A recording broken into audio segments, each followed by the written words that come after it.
This is the Black Information Network Daily Podcast, and I'm your host, Ramses Ja. And sometimes the amount of stories that make their way to us means that we simply can't cover everything that comes our way. But from time to time, a story just stays with me, and I feel compelled to share it with you and give you my thoughts. And now, one more thing. I came across something that kind of felt par for the course with this current political climate. Texas Governor Greg Abbott basically dismantled DEI policies in his state. I'll share the article with you in just a second.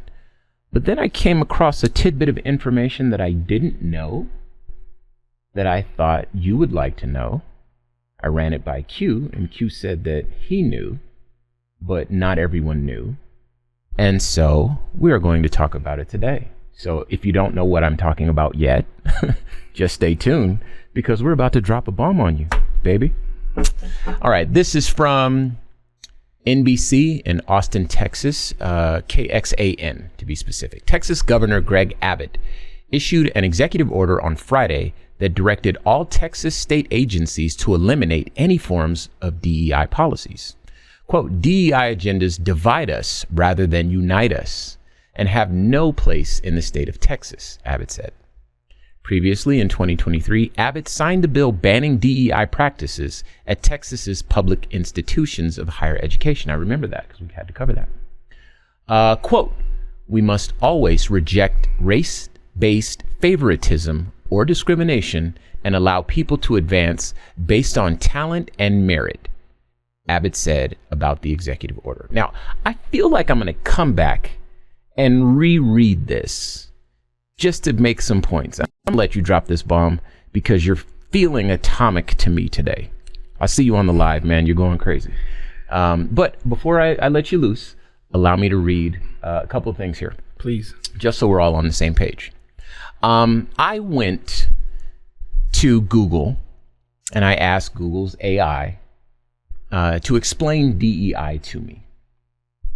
Okay, so this is, again, artificial intelligence. And what it does is it kind of collects the sum total of human knowledge and approximates what language should be sufficient to answer to respond to my inquiry. So again, explain DEI to me.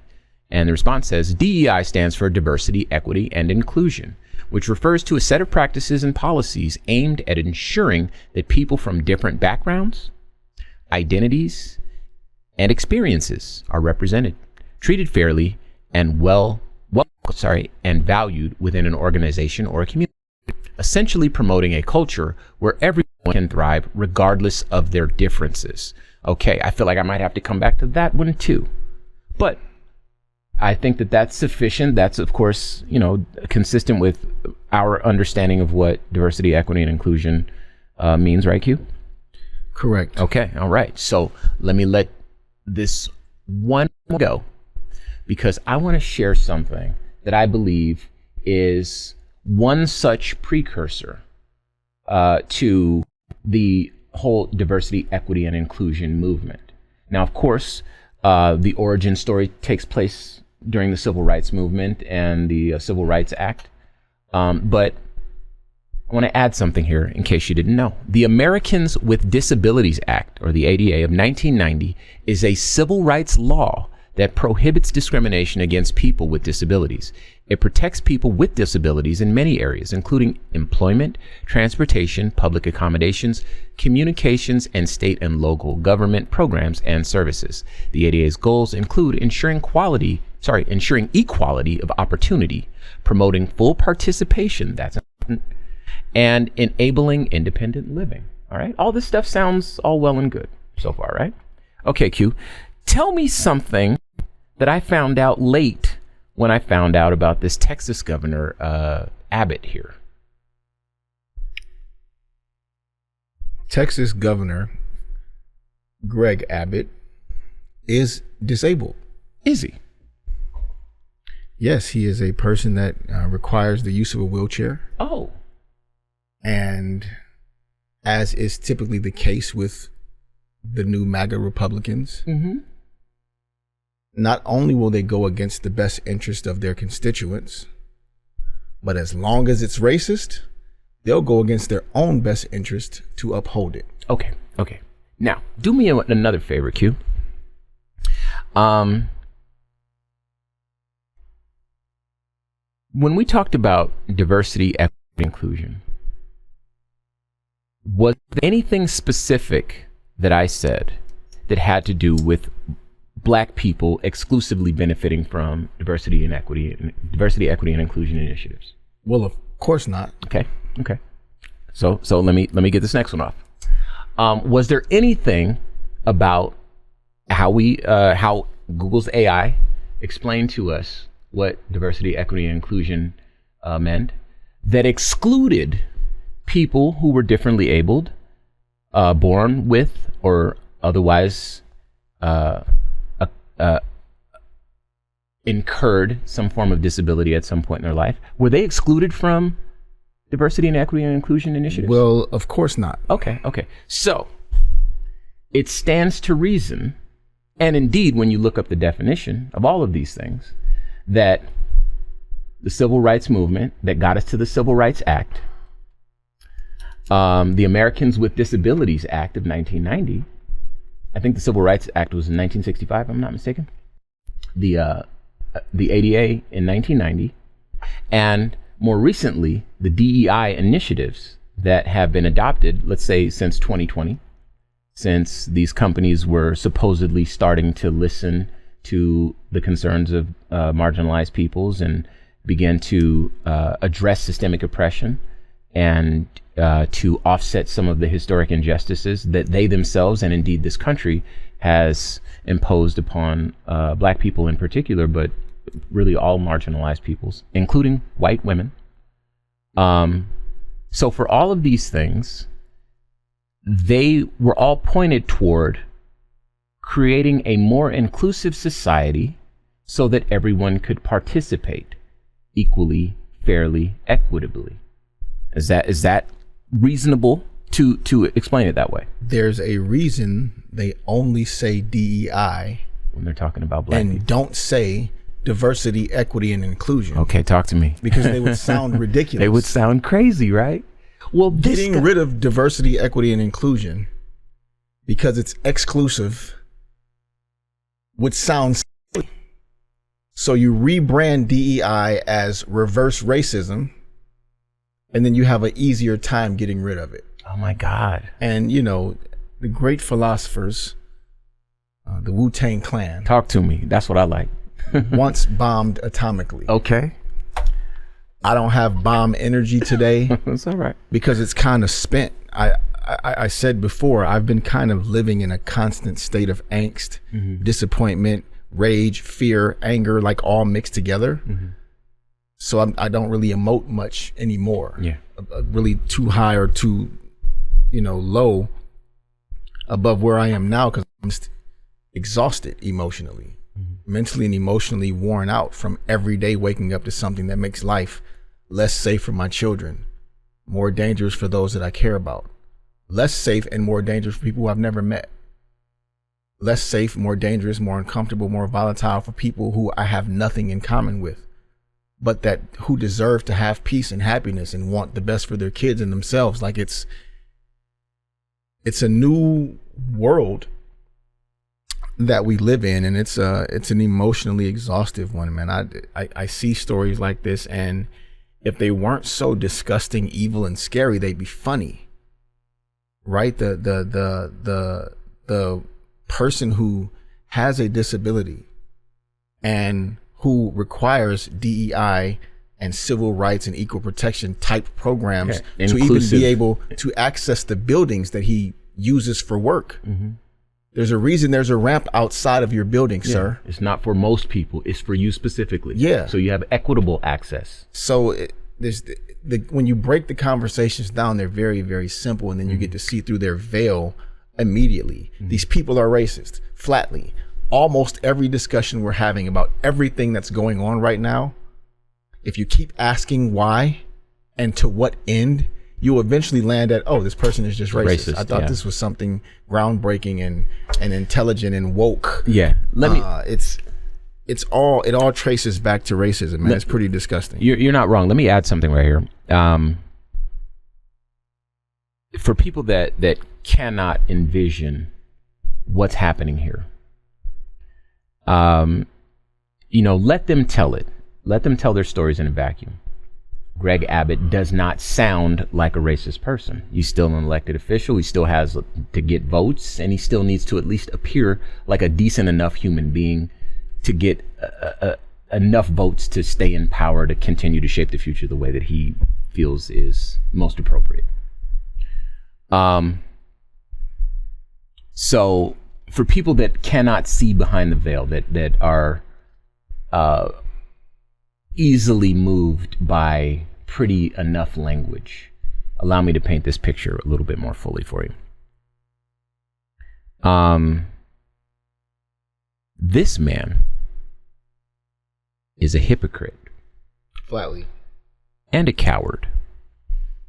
And I'm not the sort of person that will say something behind somebody's back. If I ever meet him, that'd be the first thing I tell him. You could ask anybody. I'm sure you wouldn't be the first one to tell them. I talk to a lot of people, important people, celebrities all the time, and I tell them the first thing that I got to tell them. I'm not a fake person. But anyway, they've been pushing this narrative that everyone should have equal access to the same opportunities. And again, if you hear that, it sounds sensible. Why should one group have a privilege over another group? That's not fair. Everyone should have equal access to everything. Okay? This is what Greg Abbott stands on. I'm sure if he was in this room right now, despite me calling him a coward to his face, he would agree that that sentiment is the sentiment that embodies his push. Okay? If he wants to appear decent. But let me make a larger point here. Equal access, to your point, Q, to that building where he works is the steps. The steps and an open door. Everybody is welcome. If you can get here, you can come in the building. That's equal access. Everybody come to the building. It's open. Merit-based. Equitable access is a wheelchair ramp. So for people that have a tough time envisioning what equity is, equity meets you where you are and gives you the inroads. I'm sure nobody would have said, or I'm sure he would have been upset. Let me say it this way. He would have been upset if someone said to him, hey, you know what? You're in a wheelchair. So you didn't make it in here on your own merit. You don't deserve to be in here because you're in a wheelchair. Like, that would have been crazy talk to him. Yeah, he would have thought you were being ridiculous. Right. But if we build him a ramp so he can get his wheelchair in there, then he can get in there and be just as effective. And if someone says to him, well, you don't deserve to be here because you only got in here because of the wheelchair ramp, he would push back and say, no, I got in here because I did the work to become the governor of this state. And he would be insulted by that. But he cannot conceive of the inverse of that. That white privilege is a blinder. That's a bright light. It'll blind you. And so this is why I can double, triple, quadruple, quintuple down on the fact that this guy is a hypocrite and a coward. Because facing that reality has got to be the scariest thing for him. And his literal reality paints such a clear, analogous comparison for you to use. Yeah. The ramp. The ramp, fam. Like, it's so literal. We don't have to be more colorful with our explanation. The only reason you're in this room is because of the ramp outside. You're a ramp hire. And if it wasn't the ramp, someone had to pick you up and carry you. Yeah, you didn't get in here on your own. And how insulting would that be? Now, last thing I'll say, because I feel it's important to say this to you. I love you, Quentin. You are my brother. I will be here as your permanent traveling companion through this life. You can call on me and count on me whenever you need me, and I will be there. You do not have to walk alone. You do not have to worry. Okay? But I do want to say this. To go back to the Wu-Tang, specifically Inspector Deck, who bombs it. Atomically. I want to requote or rather, I want to quote a different song that he did with Gangstar. It's so funny because we actually come from this world. We can actually have this conversation, but this is just for you, not necessarily for anyone else. But if you know what I'm talking about out there, I appreciate you staying with me.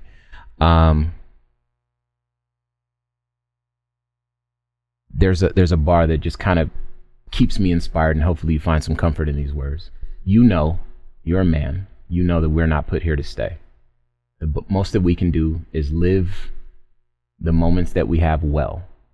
When I look at you, I see a man who lives his life well, and I want to make sure that you have that from me. And well, there's an audience and microphones and people to witness me making this statement to you. But again, Inspector Deck has a song with Guru and Preem called Above the Clouds. And there's a line in there where he says, when we die hard, they'll build a monument to honor us with. Humongous respect in the world, we could have conquered it. And that feels kind of special. So regardless of what comes next, you've made me very proud. And I know that whatever comes next, if you're tired, I will be stronger for you. And I hope that, I know that when I'm tired, you'll be stronger for me. So sometimes you say these things and, you know, and I don't think you're the only person that feels that way. And sometimes I have my moments too. But, you know, our job is to call out this nonsense, and I think we do a good job of it. And I feel capable because you're here with me. I feel fortified because you're here with me. And my hope is that I can return that energy to you in moments when you kind of lose sight of it. So, shout out to Deck. I appreciate that, my brother. Got you. And I love you too, man. I know you do. All right. Anybody got anything else to add to this one? Greg Abbott, maybe we missed something. I think we kind of nailed that one to the wall. But again, if you got something to add, reach out to us. You can do so using the red microphone talkback feature on the iHeartRadio app. Or of course, you can find me on all social media at Rand. I am Q Ward on all social media as well. And until we talk, peace. This has been a production of the Black Information Network. Today's show is produced by Chris Thompson. Have some thoughts you'd like to share? Use the red microphone talkback feature on the iHeartRadio app. While you're there, be sure to hit subscribe and download all of our episodes. I am your host, Ramses Ja, on all social media. Join us tomorrow as we share our news with our voice from our perspective, right here on the Black Information Network Daily Podcast.